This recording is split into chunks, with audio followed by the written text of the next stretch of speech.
Amago, welcome to my garden. Welcome to Gentle Rain Traditional Healing. So I'm just going to take you on a little tour of a few plants that I have in the garden, and I'm going to briefly explain all the uses that I know, some of the folklore around them, and then I'm going to see if we can go up into the veld and have a look at a few others. So the video is going to be a bit choppy and changey, because we're going to go from place to place. So yeah, bear with me. So here we have Heliochrysum. Beautiful, beautiful little plant. And over here we have Polygula. So another stunning plant. And here we have Aspos, which is also quite an amazing plant, and it's used as a buhu substitute for a lot of things. So colds and flu, it's amazing, and it's a very aromatic plant. Stunning. You get different colored ones as well. You get slight pink, and you get the white ones. So the confetti bush you get everywhere. It's a very big seller in nurseries. So I highly recommend getting one. They make a stunning tea. So you just take a couple of tips and you pop that into some hot water, and you've got a beautiful, calming, healing, aromatic beverage for the day. And if you feel like it, you can add a little bit of this Heliochrysum, especially if you've got tonsillitis and raised lymph on your neck. You take some of this, so you'll take about that much. You pop that into the hot water as well and make yourself a beautiful tea, and you can do that twice a day. No more than twice a day actually, because if you are lifting heavy things, you're going to put your back out, because this tends to be a bit of a muscle relaxant. So it'll relax the muscles in your lower back, and if you're not careful you can pull your lower back muscles, and that's pretty painful. So we don't want to really compound the issue. So rest, relaxation is what's called for when you're sick, and some of these healthy medicines to help you get your body back on track. So this one here, this Polygula, is part of the dream medicine family. It's not a very commonly used one because the foam that it makes is not very good. It dissipates very quickly. But this Polygula is used quite a lot for it as an additive. So it bulks up whatever foam you're wanting to make from other plants. So it would be one of the additives that you would use. So the reason why you would use foam is to clear your windshield. So it helps you to kind of develop your psychic abilities. It helps with your intuition. It cleanses your auric field and your bubble. You can clean your medicines with it, and so if you've got tools like that, it's also a really good idea to clean. And you can try making soap from it, I suppose. Why not? And over there's a beauty which is now shining out. It's fantastic. So I'll get to the saponins in a second, but this one I just wanted to quickly touch on. This is B2. Beautiful, beautiful, beautiful flowers. See that? And they make amazing drupes. The birds love them, and so do people. They're very sweet, very high in vitamin C, very stunning plants, very tasty.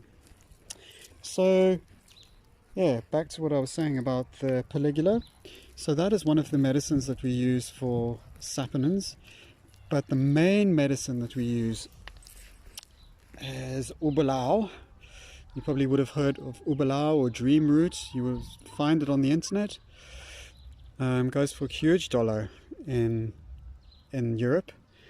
And you can go to the muti shop actually and buy it for $50 a bundle. So, you know, I suppose it's a bonus if it grows here. So this is endemic.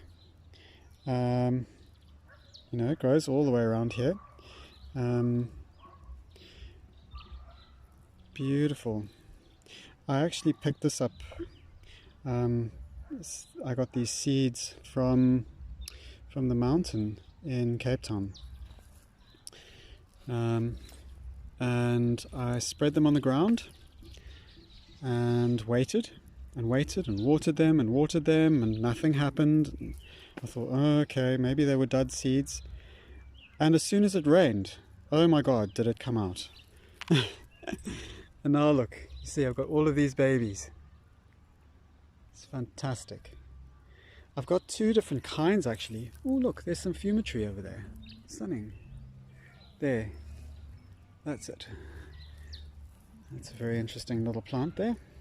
But anyway, we'll get back to the fumitree in a second.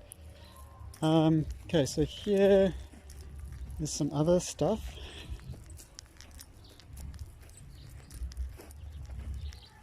Here we go. See, this is what the other stuff looks like. This is also ubelau. Yeah. This tends to be want to be a lot drier. There we go, you see. It's also got the same kind of sticky leaves, same protruding thing there. It's the stripy pod. So the seeds actually sit in this pod here, and the flowers shoot out. So the flowers drop off and then the pod elongates and then makes a little capsule and then it pops out. And that's why it's called gunpowder plant as well, because it's got thousands and thousands of little seeds all over the place.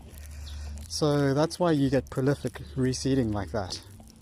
So if you're worried about it running amok and escaping, yeah, you got good cause, because it reseeds itself quite prolifically. And look, these are all seeds from last year. See that? See, all up here, underneath the zebra plant as well. Beautiful interlazy, beautiful protection plant for the family. There we go, you see. So there, fumitree. That's an escapee. It's an escapee from Europe. So fumitree is used for abscesses and that kind of stuff, as sores. And then we've got a few other escapees here. There we go. That's another escapee. And there's the chicory. That's also an escapee. That grows everywhere around here. So there's the chicory over there. There we are. So this makes beautiful blue flowers. Stunning. And this one is used to tone the kidneys. Also used as a blood cleanser. So we use the roots. Take the roots out and chop them up and make a tea from them. And this is a very good lung medicine. So you can use this as a infusion decoction. You can also dry these and smoke them. So a lot of people use them as a substitute for tobacco. And in Native American tradition, there's another one that's a little fluffier than this. So this is not the true mullein, this is the moth mullein. Slightly different. So the true mullein is used mostly for lung conditions, and actually it's the flowers, so they grow in spires like that, you see. And let me show you what happens if you don't manage them. You end up with this. So this is all going to be harvested and used for lung remedies. So fortunately I've got enough, which is amazing. But yeah, you need to be very careful when you when you're working with these guys. So I don't know, it can be quite invasive. You've got to be quite careful. But anyway, the next really important medicine in amongst all of this is this here, curly dock. So curly dock is an incredible medicine for people who are struggling with drug addiction. They usually become out of body, so they're focused more on their self-centered needs. They lose touch with their needs, with reality, with all sorts of things. Go back on their morals, start doing things that they would never normally do. So we would take this and we'd take the roots, chop the roots up and make a tea. And what that does is that astrally brings you into your body. So it helps you. So this guy is also another beautiful plant. So this is wild lettuce, and this is used for pain relief. So also dosage. You know, the difference between a poison and a cure is dosage. Yeah, so this makes a kind of a white milky sap, and you'll see that it has these kind of sharp barbs on the other side. That's how you can positively identify it. Yeah, so that you can see it's definitely the wild lettuce. And if you break it, there will be this white milky sap like that, you see? There we are. So that is used for pain relief. So you would chop that leaf up and put it in an infusion, and that would then make a really, really lovely, relaxing tea if you are in a lot of pain and stressed. So, okay, we're going to go through a few other little plants in my garden. So we've run out of time already. Here we go. Here's the famous Villa Als that everyone's talking about. Yeah, Artemisia afro. So this, the Xhosa name, Umhlonyani, means courage. Okay, so this gives you the gall of courage. Very, very useful plant for cold and flu remedies. Absolutely amazing. And there, over there, this is the local Helichrysum, sitting right next to the Blowblum Sali, which is also beautiful cold medicine, cold and flu medicine, that's great for sore throats.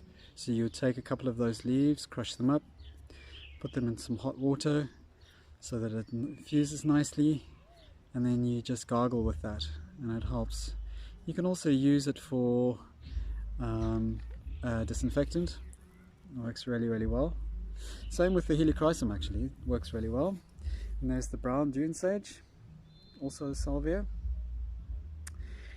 And this is the beautiful ostrich foot with these amazing, beautiful flowers. So that is used often for teething children. So the gel is rubbed onto the gums and it helps with the teething. But you can also use it for blisters and boils and cuts and things like that. And then here we have the local Klipdacha, the local Leonitis, with its beautiful flowers starting out. So if you have a look, you'll actually see that they're white flowers with orange hairs.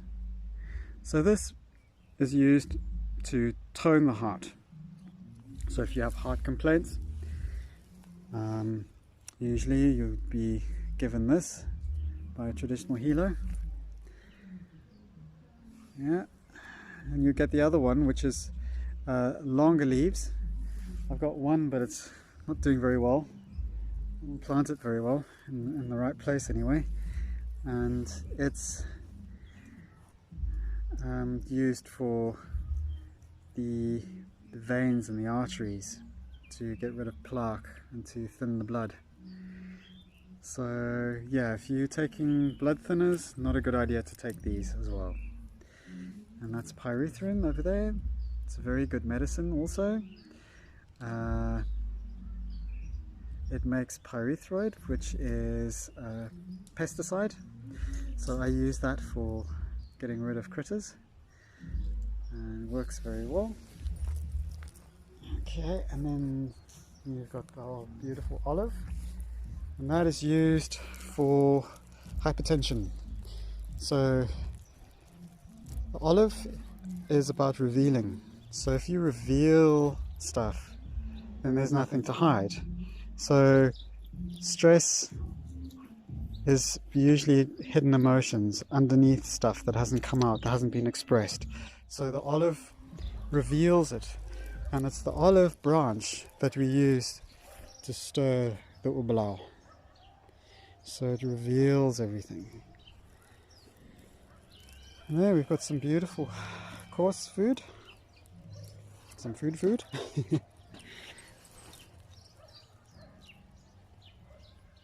It's called an ice plant.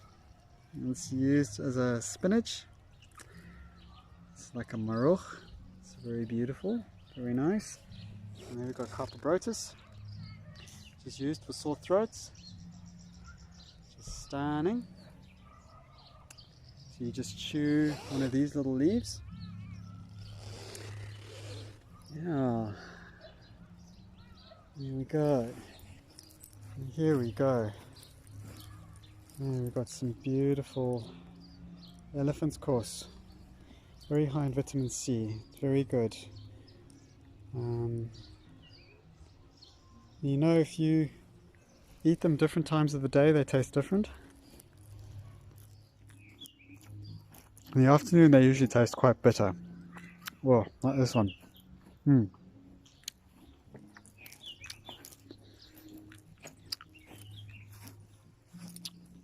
Balbean. It's used for blisters, and it's also used for diverticulitis. So what we ask is that you take one of these before meals, and the gel helps to coat the stomach and the intestinal tract, so that you don't get bacteria coming up through the wrong places and bacteria leaking through into the bloodstream. So that's what that's used for. There we go, and there's calamas, calamasi. We use this mostly as a kind of a sedative. So if you've got headaches and that's associated with stress, it also helps you to take the pressure off. It's quite calming. There's a lot of relief that comes from taking calamus. But you need to be careful because some of the compounds in the calamus can be carcinogenic. So again, it's all about dosage. Okay, so that's all I have time for. See you again soon.